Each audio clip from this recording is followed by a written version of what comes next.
भक्तमाल जी में एक लीला आती है कि एक माली की बेटी थी, उसको गीत गोविंद याद हो गया। वो गीत गोविंद कब गाती थी? जब अपने बगीचे में बैगन तोड़ने जा रही थी एक दिन।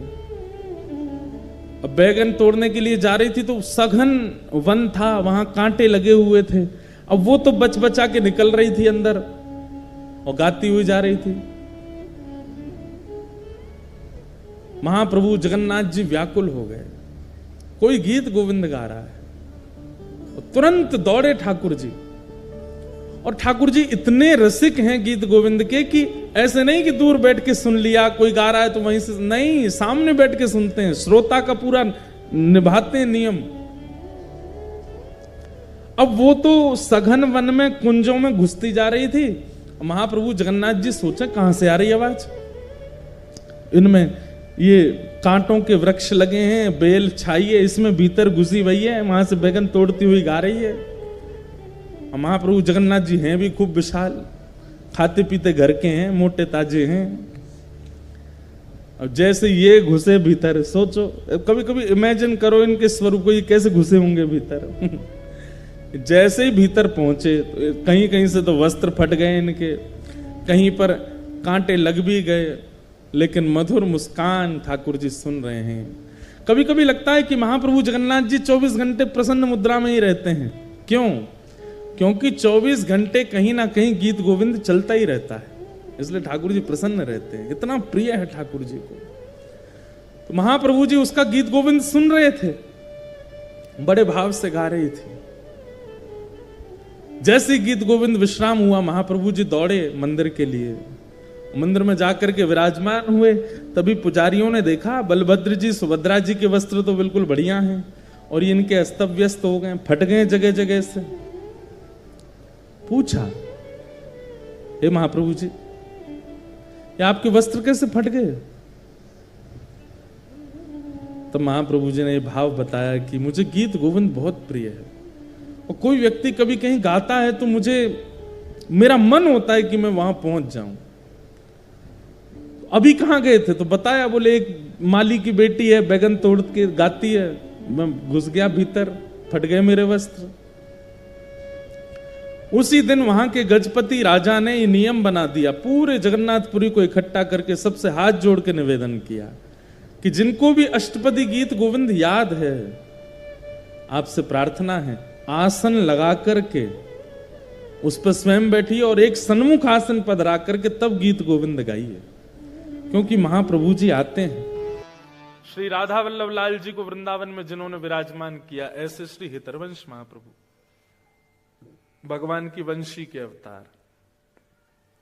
हरिवंश महाप्रभु के चरित्र में एक बहुत सुंदर लीला आती है कि जब आप छोटे थे ना, तभी से आपका नियम था, प्यास लगती थी तो वही पानी पिएंगे जो ठाकुर जी को भोग लगा हो। ठाकुर जी की झारी जी का जल हो, ठाकुर जी का चरणामृत का जल हो, चाहे प्यासे मर जाएंगे लेकिन उसके अलावा कुछ नहीं पिएंगे। और भूख लगेगी तो वही पाएंगे जो ठाकुर जी को पधराया जा चुका है, उसके अलावा चाहे दुनिया के बहुव्यंजन सामने रख दिए गए हों, भूखे सो जाएंगे लेकिन ठाकुर जी की वस्तु लिए बिना नहीं सो। एक बहुत सुंदर लीला सुना है। एक बार हरिवंश बालक थे, छोटे बालक है, जैसे बालक खेल रहे हैं ऐसे छोटे छोटे बालक थे। तब से उनका नियम था कि उनके पिताजी के जो सेवा के ठाकुर जी थे, वो पूरे दिन उनको ही देखते रहते थे। पूर्व जन्म का उनको याद रहता था कि मैं निकुंज की एक सखी हूं, वंशी सखी, वंशी अली। तो अब बालक को तो कभी भी भूख लगाती है, तो हरिवंश महाप्रभु की माता जी को इतना भोग रखना पड़ता था ठाकुर जी के आगे कि बालक को कब भूख लगावे, और कुछ पाते ही नहीं थे ठाकुर जी के प्रसाद के अलावा। लेकिन एक दिन हरिवंश बालक को रात्रि, अर्धरात्रि में रोने लगे, सोते सोते। माता जी पिताजी के बीच में सो रहे थे, सोते सोते रोने लगे। माँ पिता उठ गए, क्या हुआ बालक, क्या हुआ क्या हुआ, क्यों रो रहे हो? भूख लगी है। उनके पिताजी व्यास मिश्र तुरंत अपनी पत्नी से बोले, देवी लाओ कुछ खिलाओ। बोले, अरे कुछ खिलाओ, जानते नहीं हो आप, ये बिना भोग लगाई कोई वस्तु पाता नहीं है। तो बोले रात्रि का कोई, बोले वो सब रात में पा चुके हैं सब लोग, अब कुछ ऐसा है नहीं, सब अमनिया है। अमनिया, जिसका भोग ना लगा उसको अमनिया कहते हैं, सब अमनिया है, ठाकुर जी का भोग कुछ भी नहीं है अभी। लेकिन छोटा बालक रोए, अब उसके आगे कौन से वेद शास्त्र जिद चलती है। तो व्यास मिश्र जी बोले सुनो, अभी नींद में है, रो रहा है, इसको क्या पता, कुछ भी ले आओ, धर दो सामने। तो माता जी गई, कुछ ला करके हरिवंश बालक के आगे रख दिया। तो हरिवंश जी ऐसे लेकर के देखने लगे। तो माता पिता बोले क्या देख रहे हो? बोले इसका भोग तो लगा नहीं है। तो व्यास मिश्र जी बोले तुमको कैसे पता कि भोग लगा कि नहीं? बोले जब भोग लगता है तो मैं देख लेता हूं, ठाकुर जी की दतुइयां गड़ी होती हैं उसमें। मतलब सेवा व्यास जी करते हैं, उनको नहीं पता कि भोग में ठाकुर जी की दतुइयां गड़ी हैं। उनके बालक हरिवंश जी को पता है कि ठाकुर जी ने भोग लगाया कि नहीं। रोने लगे, रोते रोते। अब माता पिता चिंता में, रात में ठाकुर जी को थोड़ी उठाएंगे बालक के लिए, ठाकुर जी तो सो रहे हैं। लेकिन रुदन की आवाज हमारी किशोरी जी ने सुन ली। हमारी लाडली जी सेज सैया पर बेचैन हो गई। तो ठाकुर जी बोले का भयो, सो काय कुनाए रही हो? अरे आपको आवाज नहीं आ रही? हरिवंश बालक रो रहा है। ठाकुर जी बोले हाँ रो तो रो, काय को रो रहा है? बोले यार इनको भूख लगी है, प्यास लगी है, और हमारे बिना भोग लिए कुछ पाते नहीं है। अब रात्रि में कुछ ऐसी सामग्री रखी नहीं, और आधी रात का समय, छोटा बालक, इसको कैसे मनाए? ठाकुर जी बोले श्री जी रुको मैं कछु करूं। तो सेवा के ठाकुर जी प्रिया प्रियतम सचल हो गए।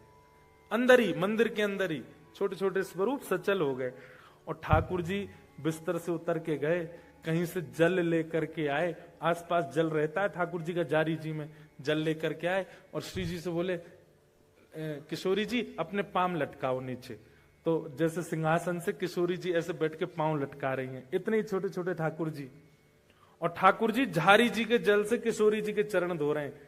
हरिवंश बालक को पीने के लिए जल अमनिया कर रहे, जल को भोग बना रहे हैं ठाकुर जी कि वो वहां की प्यास बुझे।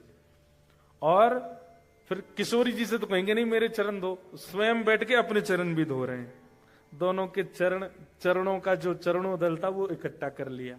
और फिर बंटा भोग, रात्रि में ठाकुर जी के पास में कुछ भोग रखा जाता है, उसको लेकर के आए। और किशोरी जी तो बोले लो पाओ, पूरा मत पइयो ने छोड़ दियो बालक को। किशोरी जी ने एक मुख लगा रही है, ठाकुर जी ने एक मुख लगा रहे हैं।